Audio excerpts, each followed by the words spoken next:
تو دیکھیے کہ معاہدہ حدیبیہ میں حضور اکرم صلی اللہ علیہ وسلم نے بظاہر ڈر کے معاہدہ کیا ہے، امن کی خاطر قربانی دی ہے، لیکن اسی کو اللہ تعالیٰ نے، امن کی اس کاوش کو اللہ تعالیٰ نے ان کے لیے فتح مبین بنا دیا۔ اسی سلسلے میں ایک بہت خوبصورت واقعہ ہے، اور وہ بیعت عقبہ ثانیہ کا واقعہ ہے۔ حضور اکرم صلی اللہ علیہ وآلہ وسلم نے جب اہل مدینہ سے عقبہ کے مقام پہ، یہ مینا میں ہے، آپ نے دوسری بیعت لی تو مکے کے کچھ لوگوں کو پتہ چل گیا، ادھر بیعت ہو رہی تھی، گفتگو ہو رہی تھی، ادھر پہاڑ کی چوٹی پہ ایک شخص نے کھڑے ہو کے اہل مکہ کو آواز دینا شروع کر دی، اے اہل مکہ ادھر آؤ، ادھر دیکھو، یہ محمد صلی اللہ علیہ وسلم اور ان کی ساتھی، ان کے مذہب کے لوگ تمہارے بارے میں کیا سوچ رہے ہیں، یہ تمہارے خلاف لڑنے کی تیاریاں کر رہے ہیں۔ یہ آواز آ رہی تھی اور بیچارے یہ بیعت کرنے والے لوگ پریشان ہو رہے تھے۔ ان میں ایک ساتھی عباس بن عبادہ بھی تھے، 1000 آدمی تھے ان کے ساتھ، 73 افراد تھے، مرد تھے، 2 خواتین تھی، 75 افراد نے حضور کے ہاتھ پہ بیعت کی اسلام پہ۔ تو انہوں نے کہا یا رسول اللہ اگر آپ اجازت دیں تو کل ہم اہل مکہ کو ذرا مگر چکھا دیں، اپنی تلوار کی جوہر دکھا دیں۔ تو آپ جانتے ہیں حضور نے کیا جواب دیا؟ آپ نے کہا بس اس آواز کی تم پرواہ نہ کرو، اس کو آلنے دو، تم اپنا کام کرتے رہو، اور ابھی اللہ تعالیٰ نے مجھے جنگ کی اجازت نہیں دی، مجھے اللہ نے جنگ کی اجازت نہیں دی ہے، ہم صرف ظلم سہیں گے، ظلم کے جواب میں ظلم نہیں کریں گے۔ تو معلوم ہوا کہ حضور اکرم صلی اللہ علیہ وسلم نے جنگ کا آغاز اس وقت تک نہیں کیا ہے جب تک کہ پانی بالکل سر سے نہیں گزر گیا۔ عزیزان گرامی، یہاں میں ایک اہم بات کی طرف بھی آپ حضرات کی توجہ مبذول کراؤں گا، اور وہ ہے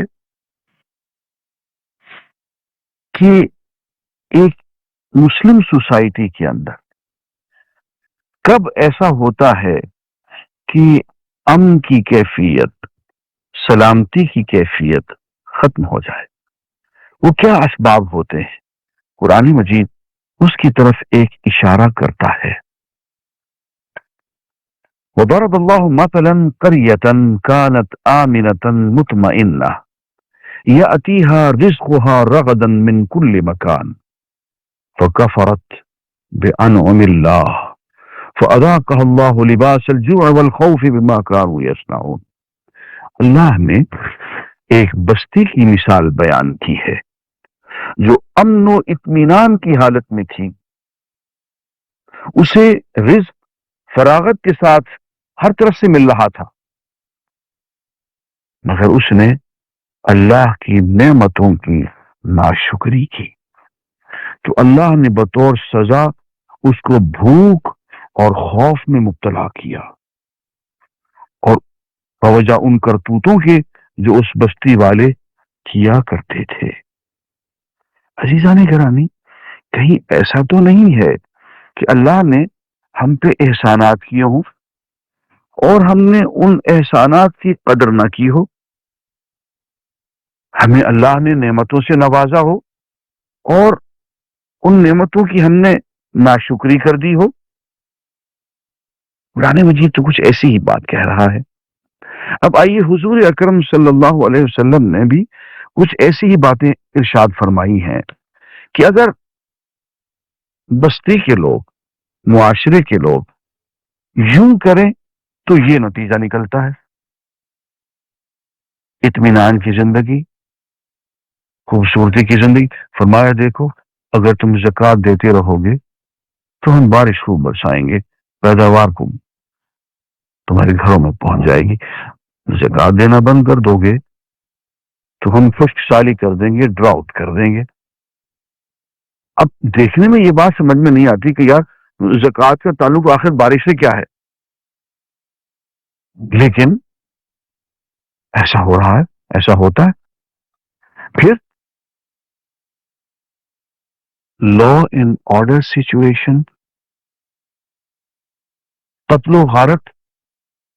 فرمایا اس کا تعلق تو تمہارے کردار سے ہے، اگر تمہارے کردار میں خرابی آ گئی تو قتل و غارت ہم شروع کرا دیں گے۔ اب الفاظ کو غور فرمائیے، میں چھوٹی چھوٹی چند احادیث، فرمایا لا فشا الزنا میں فی قوم الا کثر فیہم الموت، کسی قوم میں اگر بدکاری شروع ہو جائے تو ہم موت اور قتل کی کثرت کر دیا کرتے ہیں۔ فرمایا ولا حکم قوم بغیر حق الا فشا فیہم الدم، اگر کوئی قوم فیصلے کرنے میں، عدالتی کارروائی میں حق کا ساتھ نہ دے تو ہم خون خرابہ بڑھا دیتے ہیں، تو اس میں خون خرابہ بڑھ جاتا ہے۔ فما ما ظہر الغلول فی قوم الا القى اللہ فی قلوبہم الرعب، کسی قوم میں اگر خیانت اور بددیانتی شروع ہو جائے تو اللہ تعالیٰ اس کو دہشت، رعب اور خوف کے عالم میں ڈال دیتے ہیں۔ اور پھر فرمایا، بہت سی حدیث ہے، میں سب کو تو پڑھ بھی نہیں سکتا، بروا آباءکم تبروا ابناءکم، اپنے والدین سے نیکی کیا کرو، تمہارے بچے بھی تم سے نیکی کریں گے، ایک ہاتھ سے لے ایک ہاتھ سے دے، اگر تم نافرمانی کرو گے تمہارے بچے تم سے نافرمانی کریں گے، سارا سکون، سارا امن ملیا میں ایک۔ فرمایا ولا فتح رجل على نفسه باب المسألة الا فتح اللہ علیہ باب فقر، کوئی شخص اگر کسی کے سامنے ہاتھ پھیلانا شروع کر دیتا ہے تو اللہ تعالیٰ اس کے لیے فقیری اور مفلسی لکھ دیتا ہے۔ اور فرمایا کہ حفظوا عن نساء الناس تعف نساؤکم، دوسرے لوگوں کی عورتوں کی عزت کا پاس کیا کرو، تمہاری عورتوں کی عزت کی بھی حفاظت رہے گی۔ اگر تم دوسروں کی عورتوں کو عزت کی نگاہ سے نہیں دیکھتے ہو، خیانت کی نگاہ سے دیکھتے ہو، تو تمہاری بیٹی کو، تمہاری بہن کو، تمہاری بیوی کو بھی لوگ خیانت کی نگاہ سے دیکھیں گے۔ فَمَن يَتَّقِ اللَّهَ يَجْعَل لَّهُ فُرْقَانًا، جو تقوی اختیار کرتا ہے، قرآن مجید میں ہے، اللہ تعالیٰ اس کے لیے فرقان، اس کے لیے نیکی اور بدی میں تمیز کی صلاحیت پیدا فرما دیتے ہیں۔ وَمَن يَتَّقِ اللَّهَ يَجْعَل لَّهُ مَخْرَجًا وَيَرْزُقْهُ مِنْ حَيْثُ لَا يَحْتَسِبُ، جو شخص تقوی اختیار کر لیتا ہے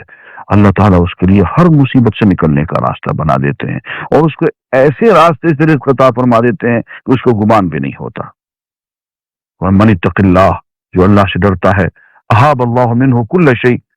تو ہر چیز کو اللہ تعالیٰ اس سے ڈراتا ہے، ہر چیز کے دل میں رعب ہوتا ہے اس شخص کے بارے میں، اس سے ڈرتی ہے۔ وَمَن لَمْ يَتَّقِ اللَّهَ، اور جو اللہ سے نہیں ڈرتا، أَهَابَهُ اللَّهُ مِنْ كُلِّ شَيْءٍ، اللہ تعالیٰ اسے ہر چیز سے ڈراتے ہیں اور اس کی دل کے اطمینان اور سکون کی کیفیت ختم ہو جاتی ہے۔ تو عزیزان گرامی، یہ ایک نظام ہے جو حضور نے عطا فرمایا ہے، عقیدہ اور نظام، اس کو اپنانے سے امن قائم ہوتا ہے، اندر بھی، گھر میں بھی، باہر بھی۔ وآخر دعوانا الحمدللہ رب